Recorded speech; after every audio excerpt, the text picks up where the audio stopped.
Honestly, this place, it's truly like magical almost in a way. You get your people that have lived here like their whole lives, and they have some really good like wisdom to share with you all the time. You know, just like telling you like how the city itself has changed throughout the years. It gives you some good perspective on like, you know, how things were and how things are right now, what things can be done to sort of keep that little like magic that the town has. I've heard a lot of people say that it's like what Austin used to be.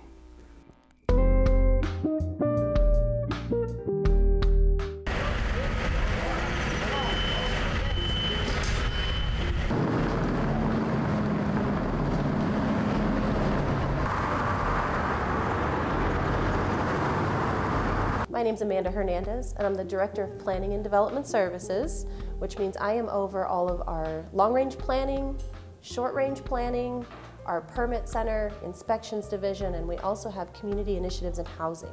I know a lot of the things people like to talk about when they talk about new development in San Marcos is what's gone on downtown in the last 10 years. Obviously, the city's making a little bit of progress. You've seen the bike lanes that came in on Hunter. We also have some new bike lanes up on Sessom that just opened when they redesigned Sessom. For planning purposes, we're planning for the entire community, not just Texas State, not just the students, but we have coordination meetings. Our city manager's office meets regularly with Texas State and tries to just stay up on what they're doing so we can be able to react or coordinate with them as we need to. My name is Gordon Baumfalk. I am the Director of Facilities, Planning, Design, and Construction, and also known as the University Architect. So my department handles small and large projects for the university. Some of the housing projects, I think that we projected probably more than a decade ago that we would be needing housing on campus. And of course, that comes with decisions about, do you expand or do you get more students or not? And so I think the decision was made that no, we do want to attract more students, that we do offer something that maybe other universities don't, and we want to take advantage of the assets that we have here and use them to the highest potential. My name is Edson Castillo. I've lived in San Marcos for about, I'd say, 4 or 5 years now.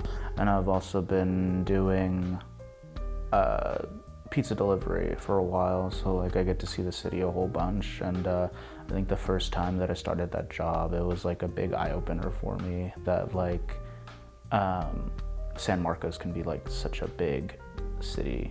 Just every August, you get your new drivers coming in, you get your new Texas State people that like rush in there. Nobody knows how the roads are going. I mean, and that's another thing. The roads are very confusing.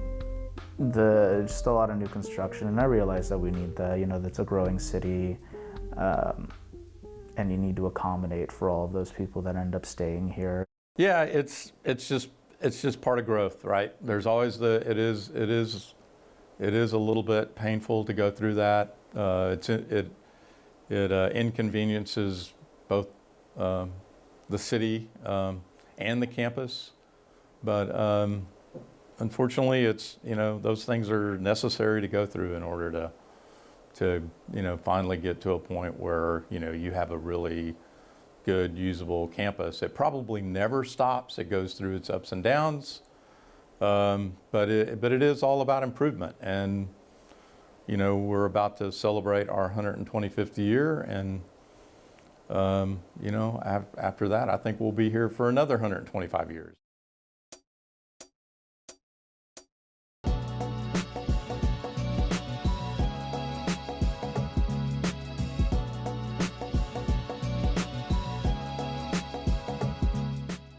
Every so often, I'll like pass by, there's nobody there, and I'm like, I feel like y'all could have cleaned this up a little bit better.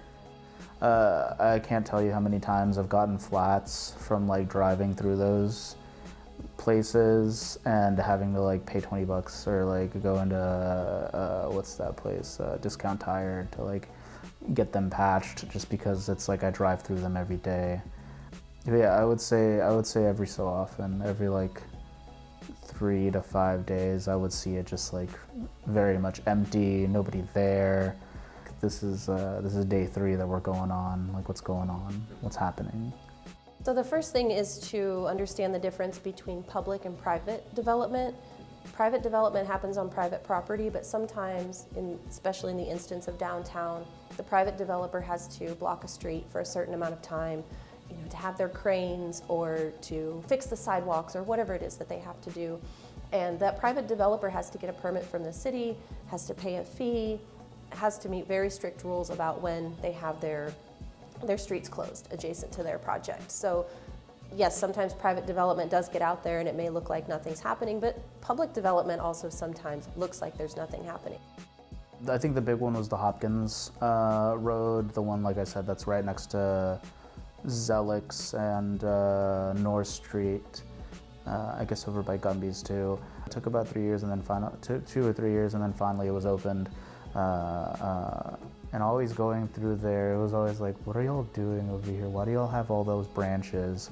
What are you doing with all that gravel? What is going on over here? It doesn't look like anybody's working.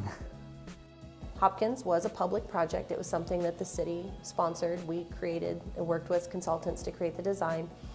And then we send out contractors to do the work. And contractors are phasing. Each contractor does something a little bit different. So you have the contractor that digs up the road. And then you have the contractor that fixes the base. And then you have the contractor that forms the curbs, the concrete part of the curbs, and a different contractor that does the asphalt. You have a lot of different people. And those different organizations, entities that are helping us do this project also have projects other places. So when you drove by Hopkins and there was nobody there, there's a good chance that that sidewalk contractor was somewhere else because they had another project. And they have to coordinate and balance all of their responsibilities just like the rest of us do. Know that those projects are always progressing in some form or fashion, even if you don't see somebody out there. And most, if not all, of our contracts include deadlines. So if the contractors do not meet their deadlines, they have penalties.